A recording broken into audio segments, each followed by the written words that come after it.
আমার তাহলে শয়তানটা কি জিনিস, যার ব্যাপারে একটু আমাদেরকে জানা দরকার। আল্লাহ তাবারাক ওয়া তাআলা কোরআনে বলছেন, ইয়া আইয়ুহাল্লাযীনা আমানু দুখুলু ফিস-সিলমি কাফা।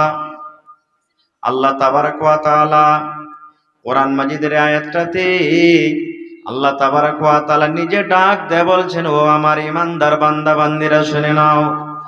এই জায়গাতে আল্লাহ তাবারাক ওয়া তাআলা বেঈমানকে আল্লাহ ডাক দেননি। আল্লাহ রাব্বুল আলামিনের কত প্রিয় ভালোবাসা বান্দা ঈমানদার মুমিন মুমিনা।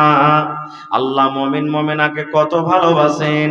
আল্লাহ রাব্বুল আলামিন মুমিন বান্দা বান্দির কত পেয়ারা।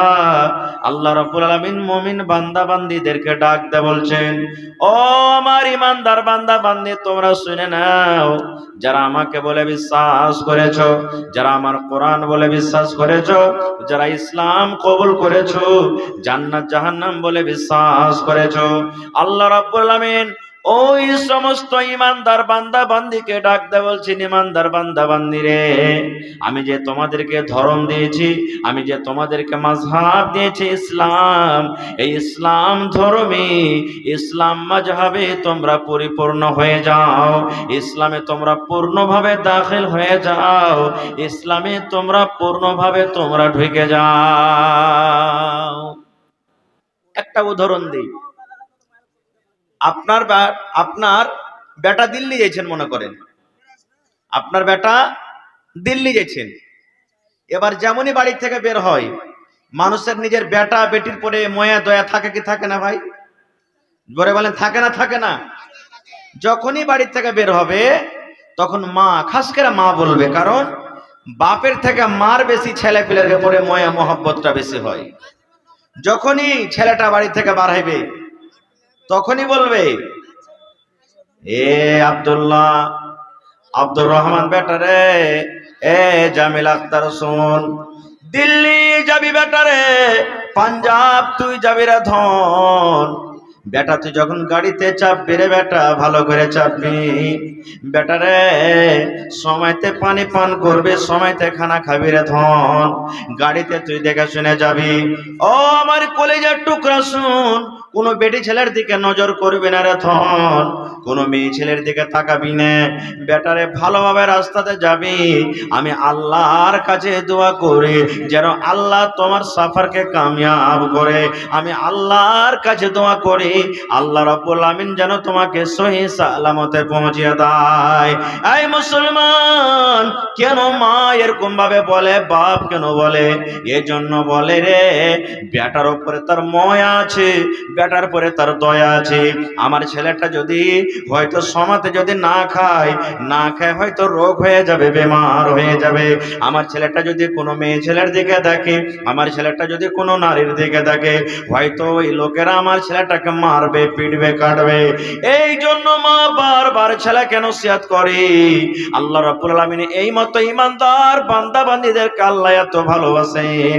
আল্লাহ রাব্বুল আলামিন এই ঈমানদার বান্দা বান্দির পরে ময়া, আল্লাহ রাব্বুল আলামিন সে ময়াটা দেখে আল্লাহ রাব্বুল আলামিন ঈমানদার বান্দা বান্দিকে ডাক দেয়, বলেন, ওরে ঈমানদার বান্দা বান্দি তোমরা শুনে নাও, শুনে নাও, তোমরা ইসলামে পরিপূর্ণ হয়ে যাও, ইসলামে তোমরা দাখিল হয়ে যাও, ইসলামে তোমরা পূর্ণভাবে ঢুকে যাও। এবার 2 নম্বরে আল্লাহ রাব্বুল আলামিন বলেন, ইসলামে পরিপূর্ণ হয়ে ঢোকা পর আল্লাহ রাব্বুল আলামিন বলেন, বান্দারে, ওই আমার ঈমানদার মুমিন মুমিনা তোমরা শুনে নাও, ওয়ালা তাত্তাবিউ খুতুওয়াতিশ শাইতান। ইসলামে ঢোকার পর, ইসলামে দাখিল হওয়ার পর খবরদার খবরদার তোমরা শয়তানের ইত্তেবা করিও না, শয়তানের অনুসরণ করিও না, শয়তানের পথে তোমরা যেও না, শয়তানের কথা তোমরা মানিও না, শয়তান যেই কাজের আদেশ করবে তোমরা করিও না, খবরদার করিও না। আল্লাহ রাব্বুল আমিন আরো কথা বলেন। এবার যদি আপনারা বলেন, মাওলানা শয়তানের ইত্তেবা কেন আল্লাহ করতে মানা করলেন? শয়তানের কথা কেন আল্লাহ শুনতে বলছেন? শয়তানের কথা কেন আল্লাহ রাব্বুল আলামিন মানা করছেন যে তার ইত্তেবা করিও না? শয়তান আমাদের কি ক্ষতি করতে পারে? শয়তান আমাদের জন্য কি? আল্লাহ রাব্বুল আলামিন সেটাও কোরআনে আল্লাহ রাব্বুল আলামিন জানকারি দিয়ে দিয়েছেন, জানিয়ে দিয়েছেন, ইন্নাহু লাকুম আদুম মুবিন। আল্লাহ রাব্বুল আলামিন বলেন, দুনিয়ার মুমিন মুমিনা শুনে নাও, এ দুনিয়ার মুসলমান তোমরা শুনে নাও রে, শয়তানের তোমরা ইত্তেবা করিও না, শয়তানের তোমরা পথে যাইও না, শয়তানের কথা তোমরা মানিও না। কেন মানিও না? এজন্য মানিও না, আল্লাহ রাব্বুল আলামিন বলেন শয়তান হলো তোমাদের প্রকাশ্য দুশমন, শয়তান তোমাদের খোলা দুশমন। আল্লাহ নিজে বলছেন শয়তান তোমাদের প্রকাশ্য দুশমন। কারণ এত প্রকাশ্য দুশমন যে শয়তান তোমার বাপকে জান্নাত থেকে বাইর করে দিয়েছেন, যে শয়তান তোমার মাকে জান্নাত থেকে বের করে দিয়েছেন, যে শয়তানের পথে চলতে গেলে তোমাকে জাহান্নামে নিয়ে চলে যাবে, যে শয়তানের কথা মানতে গেলে তোমাকে জাহান্নামে নিয়ে চলে যাবে, যে শয়তান আমার সাথে ওয়াদা করেছে আল্লাহ তুমি আমাকে অনুমতি দাও, আল্লাহ তোমার জাহান্নামে আমি একাই যাব না, একাই যাব না, আল্লাহ তোমার ইমানদার বান্দা বান্দিরা কো আমি তাকে জাহান্নামে নিয়ে যাব, আল্লাহ আমি একাই জাহান্নাম যাব না, আল্লাহ আমি একাই জাহান্নাম যাব না, তোমার বান্দা বান্দিরা কো আমি জাহান্নামের ভিতরে নিয়ে যাব। এই জন্য আল্লাহ রাব্বুল আলামিন সেই শয়তান থেকে বাঁচার জন্য আল্লাহ রাব্বুল আলামিন আগে ইঙ্গিত করে দিলেন, ইশারা করে দিলেন, এরে দুনিয়ার মুমিন মুমিনা শুনে নাও, শয়তান তোমাদের প্রকাশ্য দুশমন, শয়তান তোমাদের খোলা দুশমন। খবরদার খবরদার শয়তানের ইত্তেবা তোমরা করিও না। নারে তাকবীর। আপনার সাথে যদি কোনো अस्सलाम वालेकुम व रहमतुल्लाह। जिसका बच्चा खोया था वो बच्चा स्टेज में आया हुआ है, अपने बच्चे को लेके जाएं और बच्चे को कंट्रोल के साथ रखें। और कादिर भाई जहाँ के भी हैं, पिंडाल मास्टर कादिर भाई आप जहाँ के भी हैं, महिला पिंडाल को जल्द ब जल्द बढ़ा करें, उसको बढ़ाएं। बांस अगर आपके पास नहीं है, कमेटी की तरफ से बांस कटा हुआ है, उसी बांस से आप बढ़ा कीजिए, उसको जल्दी से बड़ा करें। अस्सलाम वालेकुम। বারবার এলান করিয়েন না ভাই, বারবার এলান করলে মন ভেঙে যায়। একবার এলান হয়ে গেল আর কিন্তু এলান করিয়েন না ভাইরা আমার। শয়তান কত বড় পাওয়ারফুল দুশমন আমি সময় পেতে গেলে পরে বলবো। তবে আপনারাকে হয়তো মনে মনে এই প্রশ্ন জাগছে ভিতরে যে হাজী মাওলানা, শয়তানকে তো চোখে দেখতে পাই না, কিন্তু শয়তানের কাজ কি? আল্লাহ যে বলছেন শয়তানের কাজ করিও না, শয়তানের পথে চলিও না, তো শয়তান মানুষকে কি কাজ করায়? শয়তান আমাদের জন্য কেমন করে দুশমন হলো, কোথা থেকে হলো? বাস শর্ট আপনাদের সামনে দু চারটা কথা বলবো। আপনারা বলেন তো আমাদের বাবার নাম কি? আল্লাহ তাবারাক ওয়া তাআলা সর্বপ্রথম যে লোকটাকে মাটি থেকে তৈরি করেছিলেন সেই লোকটার নাম কি? আদম আলাইহিস সালাম। মাশাআল্লাহ, খুব ভালো। আদম আলাইহিস সালাম যাকে আল্লাহ তাবারাক ওয়া তাআলা মাটি থেকে তৈরি করেছেন। এবার আদম আলাইহিস সালামের রিড়ের হাড্ডি থেকে একটা মহিলা, একটা নারী আল্লাহ তৈরি করেছেন, তার নাম কি? আরো জোরে বলেন। মা হাওয়া। মেলায় মানুষকে দেখতে যখন যাইবে তখন বলবে যে হাজি বা এমনি সাধারণ কথাতে, এখন তো আল্লাহর রহমতে মানুষের ভিতরে ইলম জ্ঞান এসেছে যে বলে না। আগে যদি বলতো যে তোমার মার নাম কি, তো অরিজিনাল যে মার পেট থেকে পয়দা হয়েছে ওই মার বলতো না, বলতো হার মার নাম মা হাওয়া, বলতো না। এটা ভুল কথা। মার নাম যদি কোনো লোক জিজ্ঞাসা করে আর যদি বলে দেয় তো বলবে তোর মা তোকে শেখেনি রে গুধা, তুই খ্যাপা নাকি যে তোর মার তুই নাম বলে দিলি, এটাও ভুল কথা।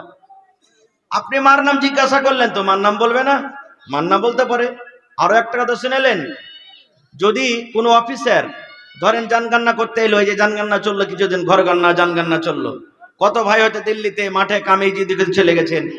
এবার এ ভাই আপনারা এখানে এত গল্প করি না তো, ওদিকে যান তো, ওদিকে যান, আপনারা গল্প করবেন তো কেমন করে হবে?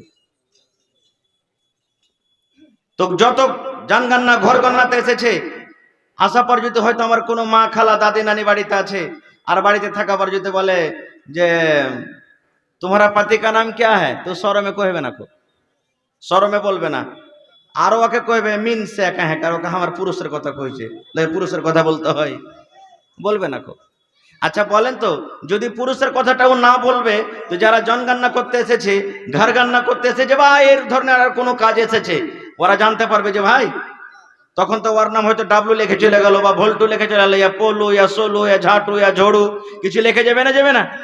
হ্যাঁ, এই জন্য মায়েরা খালারাকে বলবো, মা খালাকে স্বামীর নাম যদি কেউ জিজ্ঞাসা করে তো স্বামীর নাম বলতে পারেন। দ্বিতীয় কথা, কোনো কাজ যদি পড়ে যায় তো স্বামীর নাম ডাকতে পারেন।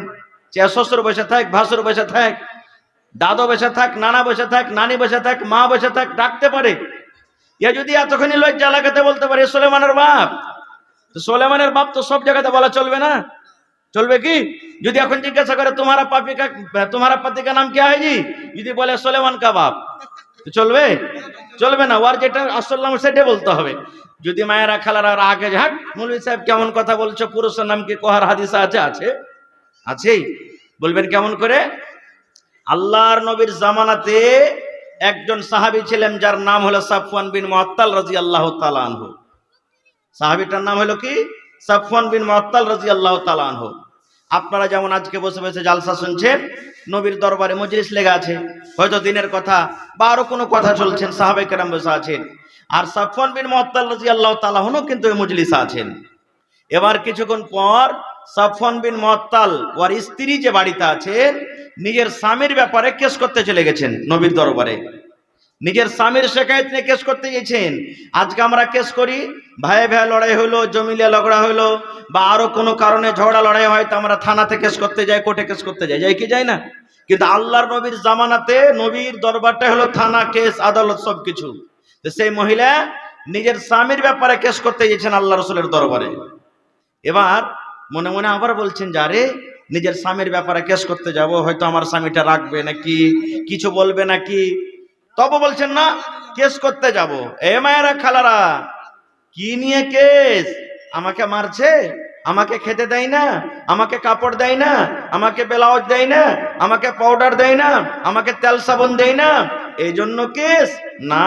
সুবহানাল্লাহ। সেই মহিলা ডাইরেক্ট নবীর দরবারে চলে গেলেন। মজলিস লেগা আছে, আল্লাহ রসুল মজলিসে আছেন, সাহাবায়ে কেরাম আছেন, ওর স্বামী সাফওয়ান বিন মুআত্তালও আছেন। আপনারা বলেন তো, দু পার্টিতে লড়াই ঝগড়া করে একসাথে কেস করতে যাবেন, আগা পিছা হয়ে যাবে? বলেন, আগে পাছে যাবে, একসাথে কেস করতে যাবে না। কিন্তু এখানে সেই মহিলা যার ব্যাপারে কেস করবে নিজের স্বামী, ওই সাহাবী কিন্তু ওখানে বসে আছেন। আপনি কি করবে? বলছেন না, কেস করতে এসেছি তো কেস করব। এবার সেই মহিলা বলছেন, আসসালামু আলাইকুম ওয়া রাহমাতুল্লাহ। রাসূল উত্তর দিলেন, দেওয়ার পর বলছেন, কি ব্যাপার, কে তুমি? এবার সেই মহিলা বলছেন, আল্লাহর নবী গো, সাফওয়ান বিন মুআত্তাল আমার স্বামী, এই যে আপনার পাঞ্জরে বসে আছেন। নাম ধরে বলছেন সেই মহিলা, সেই নারী। আল্লাহর নবী গো, সাফওয়ান বিন মুআত্তাল আমার স্বামী, এই যে আপনার পাঞ্জরে বসে আছেন, কে নবীজি, এটা হলো আমার স্বামী। নবী গো, আমার স্বামীর ব্যাপারে আমি তিনখানা শিকায়ত নিয়ে এসেছি, তিনখানা কেস করতে এসেছি। এক নম্বর শিকায়ত হলো, এক নম্বর কেস হলো, আল্লাহর নবী গো, আমি যখন নামাজ পড়ি, নামাজের হালাতে আমার স্বামী আমাকে মারে। আমি হয়তো রুকুতে থাকি, হয়তো আমি সাজদাতে থাকি, কিংবা আমি তাশাহুদে থাকি, কিংবা আমি কমাতে থাকি, আমার স্বামী আমাকে মারে আর বলে, বিবি রে, নামাজ ছেড়ে দে রে বিবি, তুই নামাজ ছেড়ে দে, তোকে নামাজ পড়তে হবে না রে বিবি, তোকে নামাজ পড়তে হবে না। নামাজের হালাতে আমাকে মারে আর বলে নামাজ ছেড়ে দে। দুই নম্বরে বললেন, নবী গো, আমার স্বামী সাফওয়ান বিন মুআত্তাল, আল্লাহর রাসূল গো, আমি যখন রোজা রাখি, আমার রোজাটাকে ভেঙে দেয়, হয়তো আমার মুখে খাজর দেয়, কিংবা আমার মুখে ছাতু দেয়, কিংবা আমার মুখে পানি দেয়, কিংবা আমার মুখে রুটি দেয়, কিংবা নবী গো, আমার হাত খানটাকে ধরে বিছানের দিকে নিয়ে চলে যায়, আর যাওয়ার পর আমার সাথে সহবাস করে, মিলন করে আমার রোজাটাকে ভেঙে দেয়। আল্লাহর নবী গো, দুই নম্বর শিকায়ত হলো এটা, যে আমার স্বামী আমার রোজাটাকে ভেঙে দেয়, রোজা রাখতে দেয় না। তিন নম্বর কেস, নবী গো, আমার স্বামী সাফওয়ান, এই যে আপনার পাঞ্জরে বসে আছেন, ফজরের নামাজ পড়েন গো নবীজি, যখন সূর্য উঠে যায়, সূর্য ওঠার পর আমার স্বামী ফজরের নামাজ পড়েন। কয়টা হলো? এক নম্বর, নবী গো, আমি নামাজ পড়ি, আমার স্বামী আমাকে নামাজে মারে, কিল মারে, ফাইট মারে, কিংবা আমাকে বিছানে নিয়ে চলে যায় আর বলে বেবে রে তোকে নামাজ পড়তে হবে না। 2 নম্বরে নবী গো, আমার স্বামী আমার রোজা ভেঙে দেয়, আমাকে রোজা রাখতে দেয় না। 3 নম্বরে, আমার স্বামী ফজরের নামাজ পড়ে যখন সূর্য উঠে যায়, সূর্য ওঠার আগে নবী গো আমার স্বামী নামাজ পড়েন না।